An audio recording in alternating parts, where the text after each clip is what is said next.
If your CAT percentile is low and you are looking for admission in Delhi location, then maybe you can heard this college name FIIB. जैसा आपने campus सोचा है या जैसे आपने buildings देखी हुई है, शायद वैसा इंफ्रास्ट्रक्चर आपको FIIB का देखने को ना मिले। मेरे प्लेसमेंट्स पे उसका क्या फर्क पड़ने जा रहा है, यहाँ पे एक छोटा सा क्वेश्चन मार्क जरूर लगेगा। इंक्रीमेंट वैल्यू वाइज बच्चों को क्या दिया जा रहा है, एक्स्ट्रा फीस आपको पूरा देना होगा। ये स्कॉलरशिप आपको 3rd सेमेस्टर के बाद अवेल होगा। Fortune Institute of International Business that is in Delhi Vasant Kunj. आपने बहुत सारे बच्चे बहुत सारे कॉलेजेस देखने की कोशिश करेंगे, उसमें FIIB का नाम भी आपको कहीं ना कहीं सुनने में ज़रूर आएगा। और जिन बच्चों का कैट में परसेंटाइल कम है खासतौर पे वो, और जो दिल्ली लोकेशन को टारगेट कर रहे हैं, शायद वो FIIB के बारे में किसी न किसी से ज़रूर सुने। आज हम बात करेंगे FIIB की फैकल्टी के बारे में, एफिलिएशंस के बारे में। आज हम बात करेंगे FIIB के प्लेसमेंट्स के बारे में and the most important FIIB के स्ट्रेंथ एंड वीकनेस के बारे में। देखिए, स्ट्रेंथ तो बहुत सारे कॉलेजेस बताएंगे लेकिन वीकनेस शायद बताने की कोशिश ना करें। आज हम इस वीडियो में वीकनेस पे भी फोकस करने की कोशिश करेंगे, so that you can understand whether to take admission in this particular college और नॉट। वीडियो स्टार्ट करने से पहले अगर FIIB का फॉर्म नहीं भरा है तो आप हमसे कूपन कोड ले सकते हैं। With that coupon code 50% discount और फ्री ऑफ कॉस्ट में फॉर्म भरा जा सकता है। अपने पैसे खर्च ना करें। इफ इन केस अगर आपने फॉर्म भर लिया है और पास आउट स्टूडेंट्स के नाम और नंबर ढूंढ रहे हैं तो या तो आप डायरेक्टली कॉलेज में जाके विजिट करिए, लिंक्डइन से शायद वो आपको प्रॉपर बच्चों के नंबर ना मिले, या हमसे मांगने की कोशिश करिए। हम आपको पास आउट स्टूडेंट्स या करंट स्टूडेंट्स के नाम और नंबर दे सकते हैं और आप उनसे बात करने की कोशिश करिए और जानने की कोशिश करिए कि जो FIIB आप क्लेम कर रहा है या जो कोई बाहर का बंदा क्लेम कर रहा है उसमें कितनी सच्चाई है। FIIB was founded in 1995। Fortune Institute of International business is a leading Delhi B school offering an industry oriented PGDM program designed to build employable future ready leaders. Located in New Delhi Vasant Kunj, FIIB emphasizes practical learning, leadership development and outcome driven education backed by a strong corporate network। बात करें FIIB की location के लिए, बहुत ज्यादा अच्छी location तो नहीं कही जा सकती वसंत कुंज के एरिया में, लेकिन कैंपस भी काफी छोटा है। यानी कि FIIB का इंफ्रास्ट्रक्चर वाइज FIIB काफी छोटा है। जैसा आपने कैंपस सोचा है या जैसे आपने बिल्डिंग्स देखी हुई है, शायद वैसा इंफ्रास्ट्रक्चर आपको FIIB का देखने को ना मिले। FIIB का कैंपस काफी छोटा है जितना उसका सीट इनटेक है। FIIB का सीट इनटेक 360 है। 360 और 360 700 800 बच्चों के लिए वो कैंपस थोड़ा छोटा दिखाई दे सकता है। कैंपस के साथ साथ हॉस्टल की भी बात कर लेते हैं। FIIB के पास खुद का हॉस्टल नहीं है, हॉस्टल आउटसाइड कैंपस है जो वसंत गांव में है, वहाँ थोड़ी सी दूरी पे है। शायद वो हॉस्टल भी आपको समझना है, ये थोड़ा सा वीकनेस FIIB में आपको देखने को मिल सकता है। एडमिशन लेने से पहले कैंपस का इंफ्रास्ट्रक्चर, कैंपस का हॉस्टल अगर चेक करेंगे तो काफ़ी कुछ सीखने को या जानने को मिल सकता है। Accreditation and association wise FIIB काफ़ी स्ट्रॉन्ग है। FIIB is approve by AICTE, all India council of technical education. FIIB is approve by AIU, association of Indian university. आज की डेट में अगर देखा जाए तो FIIB AACSB भी एक्रीडेट हो चुका है, जो ऑलमोस्ट 1% मैनेजमेंट कॉलेजेस को ही अप्रूवल इस तरह का मिला हुआ। लेकिन इसका फायदा क्या होता है ये समझ में थोड़ा सा आना मुश्किल है, या वहाँ एक क्वेश्चन मार्क जरूर लग सकता है। क्योंकि अगर मान लो कोई भी कॉलेज AACSB से भी एक्रीडेट है तो वो मेरे प्लेसमेंट्स पे उसका क्या फर्क पड़ने जा रहा है, यहाँ पे एक छोटा सा क्वेश्चन मार्क जरूर लगेगा। ये आप एक बार डायरेक्टली कॉलेज से जरूर पूछें। तो अगर देखा जाए तो FIIB सारे अप्रूवल्स हैं, स्ट्रॉन्ग है काफी एक्रीडिटेशन वाइज। FIIB का PGDM programme equivalent to the MBA degree है, आगे चल के PhD गवर्नमेंट जॉब की जा सकती है। अगर हम एलिजिबिलिटी क्राइटेरिया पे बात करें तो एलिजिबिलिटी क्राइटेरिया वैसा ही है जैसे बाकी के कॉलेजेस में देखने को मिलेगा। मिनिमम 10 12th ग्रेजुएशन में 50% होना चाहिए आपका, followed by CAT MAT score card, then GD and PI process. हाँ, ये जरूर है अगर आपका कम्युनिकेशन बहुत अच्छा नहीं है, फाइनेंस का नॉलेज बहुत अच्छा नहीं है, तो फिनटेक 2 तरह के कोर्स FIIB कराता हुआ दिखाई देगा, PGDM general and PGDM fintech. दोनों को मिला के 360 के करीब FIIB में सीट्स आपको देखने को मिलेंगी। PGDM जनरल, PGDM फिनटेक दोनों के लिए क्राइटेरिया सेम ही है। बच्चे की कम्युनिकेशन स्किल्स पर थोड़ा ज़्यादा फोकस किया जाएगा। इसके अलावा बच्चे की subject knowledge, core subject knowledge पर भी थोड़ा फोकस किया जा सकता है। अगर आप ऑन एन एवरेज स्टूडेंट भी हो तो शायद आपको यहाँ मिल जाए, लेकिन आप below on an average student हो तो शायद थोड़ा सा मुश्किल हो सकता है। स्पेशलाइजेशन की बात करें तो 2 तरह के कोर्स जैसे मैंने बताया, PGDM जनरल में marketing, finance, HR, IB operation, इस तरह की स्पेशलाइजेशन देखने को मिलेंगी। वहीं PGDM फिनटेक में प्रॉपर फाइनेंस का कोर्स आपको देखने को मिल सकता है। फी स्ट्रक्चर की बात करें, FIIB का फी स्ट्रक्चर लास्ट ईयर काफी कम था, इस साल शायद 1.5 से 2 लाख रुपए FIIB ने फी स्ट्रक्चर में बढ़ोतरी करी है। उसका मेन रीजन क्या है नहीं समझ आया, क्योंकि कुछ ऐसा इंक्रीमेंट वैल्यू वाइज बच्चों को को क्या दिया जा रहा है एक्स्ट्रा, उसमें थोड़ा सा एक बार डायरेक्टली कॉलेज से कनेक्ट करने की कोशिश करें।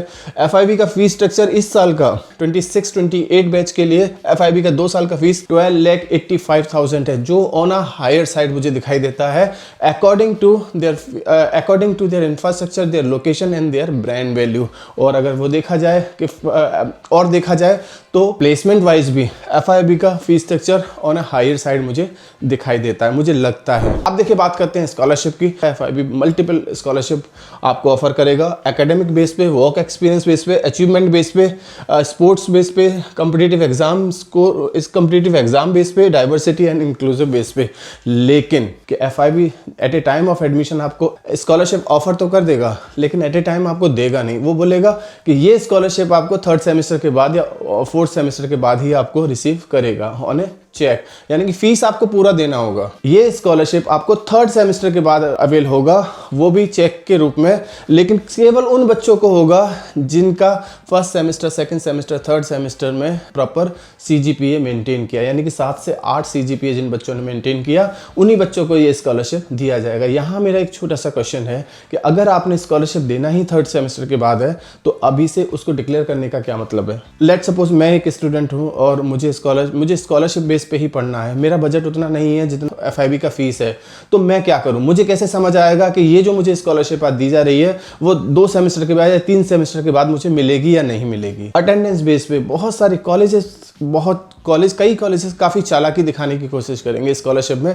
वो आपको लुभाने के लिए वो स्कॉलरशिप दे तो देंगे, लेकिन उसमें टर्म्स एंड कंडीशन इस तरह की फिट करेंगे कि हो सकता है दो सेमेस्टर बाद या 3 सेमेस्टर बाद वो स्कॉलरशिप आप गेन ही ना कर पाओ, वो स्कॉलरशिप आप अवेल ही ना कर पाओ। तो यहाँ पे मुझे थोड़ा सा झोल दिखाई देता है स्कॉलरशिप प्रोग्राम में, क्योंकि इफ़ इन केस अगर लेट सपोज आपने वर्क एक्सपीरियंस बेसिस पे कोई स्कॉलरशिप दी है, तो वर्क एक्सपीरियंस में हूँ, मुझे 2-3 साल का वर्क एक्सपीरियंस है, अगर मुझे स्कॉलरशिप देनी है तो मेरी फीस में वो कम करिए। अगर मुझे आपने एकेडमिक बेस पे दी हुई है तो फिर सिर्फ एकेडमिक देखिए मेरा 10th 12th ग्रेजुएशन के बेस पे अगर आप मुझे स्कॉलरशिप दे रहे हैं तो 10th 12th ग्रेजुएशन के बेस पे आपने दे दी, तो फिर मुझे आगे क्या करना है, इसके लिए टर्म्स एंड कंडीशन क्यों लगाई जा रही है? अगर मुझे कॉम्पिटिटिव एग्जाम कैट में मेरा 90% आया है तो आप मुझे उस बेस पे स्कॉलरशिप दीजिए, ना कि इस बेस पे कि मैंने आगे आने वाले सेमेस्टर्स में किस तरह से परफॉर्म किया, उसके लिए अलग से स्कॉलरशिप रख लीजिए आप। तो यहाँ थोड़ा सा क्वेश्चन मार्क लगता हुआ दिखाई दे सकता है, ये थोड़ा सा कंसर्न है। इसके लिए कॉलेज से एक बार डायरेक्टली बात करने की ज़रूरत है, समझने की ज़रूरत है, और फिर उसके बाद ही आप अपना माइंड मेकअप करें। तो जहाँ तक प्लेसमेंट्स की बात है, placements IAS package college claim करता है 24 lakh, on an average package college claim करेगा 7 से 8 लाख, 96% प्लेसमेंट्स रेशियो दिखाएगा, एवरेज पैकेज 10.3 दिखाएगा ओनली 20% स्टूडेंट्स का, और 130+ रिक्रूटर्स पार्टिसिपेट करे, ये कुछ इस तरह का क्लेम करेगा। लेकिन इसमें कितना सच्चाई है ये फिर बच्चों से बात करके भी पता लगेगा। डायरेक्टली बच्चों से कॉन्टैक्ट करिए, हम नाम और नंबर देने को तैयार है, उनसे बात करिए और पता करिए कि ये जो कॉलेज क्लेम कर रहा है ये सच है भी या नहीं है। और अगर सच है भी तो 7 से 8 लाख का प्लेसमेंट बहुत अच्छा प्लेसमेंट नहीं है अगर आप 14 लाख की फीस ले रहे हैं विद हॉस्टल। अगर आप 17-18 लाख रुपए खर्च कर रहे हैं और आपको ऑन एन एवरेज पैकेज 7 से 8 लाख ही मिल रहा है, तो उसमें थोड़ा सा इंक्रीमेंट की जरूरत है, ये कॉलेज की एंड से देखना चाहिए। कैंपस का इंफ्रास्ट्रक्चर फैसिलिटी, जैसे मैंने बताया कैंपस का इंफ्रास्ट्रक्चर काफ़ी छोटा है, कैंपस की फैसिलिटीज काफ़ी ठीक ठाक हैं, लेकिन कैंपस का लोकेशन और इंफ्रास्ट्रक्चर में थोड़ा सा क्वेश्चन मार्क लग सकता है। डिजिटल एनेबल्ड क्लासरूम्स हैं, कॉर्पोरेट सेंट्रिक लर्निंग एनवायरनमेंट है, मेंटरशिप प्रोग्राम्स हैं, मॉडर्न लाइब्रेरी रिसोर्स सेंटर है, एनालिटिक्स ड्रिवन करिकुलम है, स्ट्रॉन्ग फैकल्टी रेशियो है 1:18। की हाईलाइट्स में 50 आवर्स ऑफ मेंटरशिप पर स्टूडेंट है, 94% स्टूडेंट सेटिस्फेक्शन है। अब ये 94% स्टूडेंट सेटिस्फेक्शन है, ये कैसे पता लगेगा? कॉलेज कुछ भी क्लेम करेगा, ये बच्चों से बात कर पता लगेगा। इस कॉलेज में जहाँ तक मैंने बात करी बच्चों से, जहाँ तक मुझे आइडिया है, बच्चे दोनों तरह के दिखाई देंगे, कुछ बच्चे सेटिस्फाइड दिखाई देंगे, कुछ बच्चे सेटिस्फाइड दिखाई नहीं देंगे। तो अगर ये क्लेम किया जा रहा 94% सेटिस्फेक्शन है, यहाँ मैं शायद एग्री ना हूँ, या किसी भी कॉलेज में 94 या 95% बच्चा सेटिस्फाइड नहीं हो सकता, ये मुझे पता है, शायद आप भी यही फील करेंगे। अगर मैं कंपैरिजन की बात करूँ, इस कॉलेज का कंपैरिजन किस कॉलेज से किया जा सकता है, तो इस कॉलेज का सीधा कंपटीशन बाकी बी ग्रेड कॉलेज से किया जाएगा। FIB का कंपटीशन NDIM से किया जा सकता है, FIB का कंपटीशन जिम्स कालका जी से किया जा सकता है, FIB का comparison IMM institute of marketing and management से किया जा सकता है, FIB का कंपटीशन विप से किया जा सकता है, FIB का competition first time business school से किया जा सकता है, ILM से किया जा सकता है। कई सारे मामलों में FIB हो सकता है इन कॉलेज से थोड़ा सा आगे, और कई सारे कई सारे पैरामीटर्स पे FIB इन कॉलेजेस से पीछे भी दिखाई दे सकता है। प्रॉपर कंपैरिजन के लिए आप हमें 1-to-1 कॉल कर सकते हैं और जान सकते हैं कि इन कॉलेजेस के कंपैरिजन में FIB कहाँ ठहरता है, क्योंकि हम इसको एस्टेब्लिश ईयर के नाम पे, फीस के नाम पे, average package, highest package, global exposure, campus infrastructure, इन सब पैरामीटर पर कसने की कोशिश करेंगे और आपको बताएंगे कि इनमें से किस पैरामीटर पे FIB इन कॉलेज से अच्छा और किन पैरामीटर्स पे FIB इनसे बेहतर नहीं है। वाई टू चूज FIB बहुत सारी प्रोमिस करेगा। FIB बोलेगा 29 ईयर्स ऑफ लीगेसी है कॉलेज के पास, एक्सेलेंट कॉर्पोरेट नेटवर्क है, स्ट्रॉन्ग मेंटरिंग कल्चर है, practical outcome based PGDM programme run कराएगा, कॉम्पिटिटिव प्लेसमेंट्स है, NBA, AICTE, AIU accredited course है कॉलेज के पास। Now come to the most important part of this video, strength and weakness of FIB। बहुत सारी strength है FIB के पास, बहुत सारी वीकनेसेस भी हैं FIB के पास। अगर मैं स्ट्रेंथ की बात करूं तो कॉलेज काफ़ी फोकस्ड है पढ़ाई को लेके, कॉलेज काफ़ी फोकस्ड है फैकल्टी को लेके, कॉलेज काफ़ी फोकस्ड है एफिलिएशंस को लेके, यानी कि एफिलिएशन काफ़ी स्ट्रॉन्ग है as compare to other colleges और यूनिवर्सिटी। दूसरे एंड पे मैं अगर वीकनेस की बात करूँ तो वीकनेस भी काफ़ी सारी दिखाई दे सकती हैं। फीस ऑन एन एवरेज से ज़्यादा है, इस साल 1.5 से 2 लाख फीस बढ़ा दी है कॉलेज ने, तो fees is on the higher side, मुझे फीस हायर साइड पे दिखाई देती है। हॉस्टल उस तरह का नहीं है, हॉस्टल शायद हॉस्टल का फीडबैक अच्छा दिखाई ना दे बच्चों का, तो ये भी एक वीकनेस में कंसीडर किया जा सकता है। कॉलेज का इंफ्रास्ट्रक्चर काफ़ी छोटा है, कॉलेज का लोकेशन थोड़ा सा और दिखाई देगा बाकी के कॉलेजेस के से, और कॉलेज का on an average package as compare to fees थोड़ा सा कम दिखाई देगा आपको। सो ये कुछ ऐसी वीकनेस हैं जहाँ पे गौर करना ज़रूरी है एडमिशन लेने से पहले। बहुत सारी भर के और भी स्ट्रेंथ हैं, बहुत सारी भर के वीकनेसेस भी हैं कॉलेज के अंदर।